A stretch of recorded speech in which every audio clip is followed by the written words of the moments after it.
Bienvenue dans votre chaîne préférée, l'information en temps réel, la République de l'info. Avant de commencer, n'hésitez pas à vous abonner à la chaîne et d'être courtois dans les commentaires. Après le Mali, le Burkina Faso est le deuxième coup de semonce pour Paris. Ouagadougou, un putschiste succède à un autre, ne devrait pas être un problème pour les autorités françaises qui ont toujours su s'accommoder des régimes militaires africains, sauf que le second putsch s'est accompagné d'un message inquiétant pour Paris.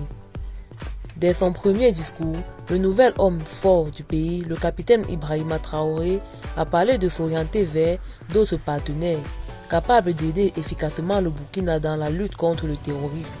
Plus tard, il a accusé la France de soutenir et protéger son prédécesseur, le lieutenant-colonel Damiba.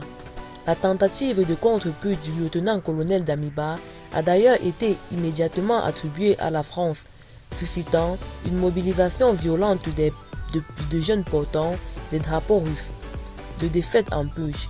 Au Burkina Faso, le second putsch est une conséquence de l'inexorable dégradation de la situation sécuritaire. Plus les pays couverts par la mission Barkhane sont déstabilisés, plus la présence militaire française y est critiquée et délégitimée. Le Mali, le Burkina Faso et dans une moindre mesure le Niger s'enfoncent dans une conflictualité de plus en plus confuse où il n'y a pas deux forces en confrontation comme dans une guerre ou une guérilla classique, mais où une multitude d'acteurs s'affrontent. Forces de sécurité, milices communautaires, groupes djihadistes, bandes armées. Et où la frontière entre djihadisme, banditisme et lutte intercommunautaire pluriséculaire est particulièrement floue.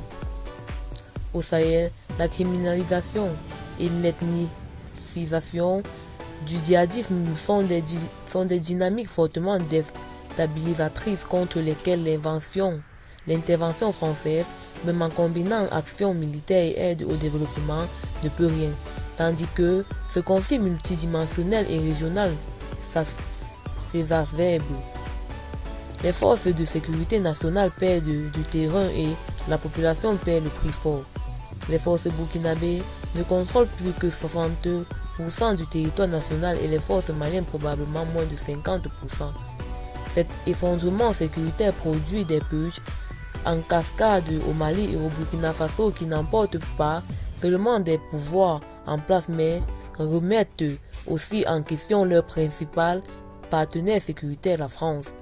La France dans le viseur. Au Sahel et plus généralement en France francophone, la mission Barkhane est vue par l'opinion publique comme un stratagème de l'État français pour piller cette région du monde.